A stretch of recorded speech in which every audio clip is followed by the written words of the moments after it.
بسم اللہ الرحمن الرحیم۔ ناچیز سید شہزاد الحسن گیلانی چشتی قادری عرض گزار ہے۔ ساتھیوں نے فون فرما کے بارہا پوچھا کہ آپ کی کوئی گفتگو مفکر اسلام کے خلاف منظر عام پر آئی پھر رہی ہے۔ جب وہ ناچیز نے سنی تو پتہ چلا کہ یوسف رضوی ٹوکے والا اور اس کے علاقے میں بھیرے کے قریب بیان تھا کہیں پر، تو وہاں پر میں نے بلیکیوں سے سوالات اور اس ٹوکے والے سے سوالات کرتے ہوئے امام اہل سنت کا فتویٰ سنایا تھا کہ بد مذہبوں سے اتحاد حرام ہے۔ اس بات کو کسی نے کاٹ کر لگا دیا مفکر اسلام کی تصاویروں کے ساتھ اور یہ بدگمانی پھیلانے کی کوشش کی گئی۔ تو میرا سوال اب بھی باقی ہے بلیکیوں سے کہ بلیکیوں، اگر تم سیاسی اتحاد کرتے ہو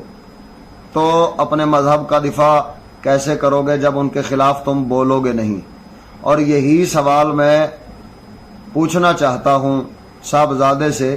کہ جب تم بلیکیوں کے ساتھ اتحاد کرو گے اس بات پر کہ ہم تمہارے خلاف نہیں بولیں گے یا گالی گلوچ نہیں کریں گے تمہیں، تو اپنے مذہب کا دفاع کیسے کرو گے؟ گالی گلوچ کو چھوڑ دو، جب ان کے خلاف نہ بولنے پر تم اتحاد کر کے آ جاؤ گے تو اس کا مطلب یہ ہے کہ تم اپنے مذہب کا دفاع بھی نہیں کر سکتے۔ جب تم مذہب کا دفاع کرو گے تو یہ تو بتاؤ گے کہ نہیں بتاؤ گے کہ کون ہمارے مذہب کو کہاں سے لوٹ رہا ہے، کون کہاں سے دین دشمنی کر رہا ہے، یہ تو ضروری ہوگا۔ لہذا ناچیز کی طرف سے یہ عرض ہے کہ ان شر انگیزوں، مجھے لگتا ایسے ہی ہے کہ یہ صاحبزادوں کے لونڈوں کا کام ہے جو شیطانیت کوئی نہ کوئی روزانہ ہی کر چھوڑتے ہیں۔ جیسے کہ اب بعض علماء کرام جیسے مفتی نور محمد چشتی صاحب اور سید عثمان حیدر شاہ صاحب اور ناچیز کی تصویریں وغیرہ بنا کر اس طرح کی اوٹ پٹانگ حرکتیں کرتے ہیں، تو خیر اس کی جزا اللہ تعالی جل شانہ دینے کے لیے کافی ہے، مجھے اس پر کلام کرنے کی ضرورت نہیں ہے۔ لیکن جو چشتی صاحب کو یزیدی کہہ رہے ہیں، ذرا ان حسینیوں کا حال دیکھو کہ حسنین کریمین کی اولاد کے ساتھ تم کیا حشر کر رہے ہو، جبکہ ہماری طرف سے کوئی ایسا عقیدہ برا یا کوئی ایسا عمل برا بھی تم ثابت نہیں کر سکتے جس کی وجہ سے تم ہمارا استہزاء کر رہے ہو۔ رہا مسئلہ، ناچیز نے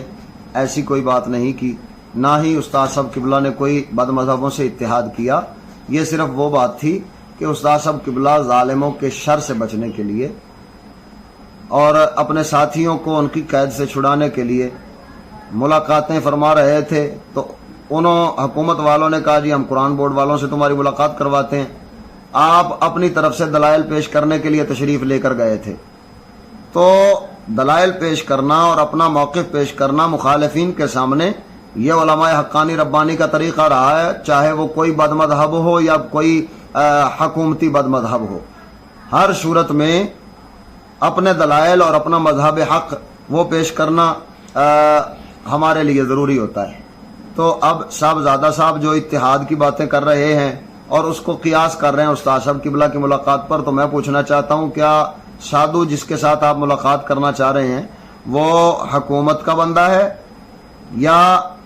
وہ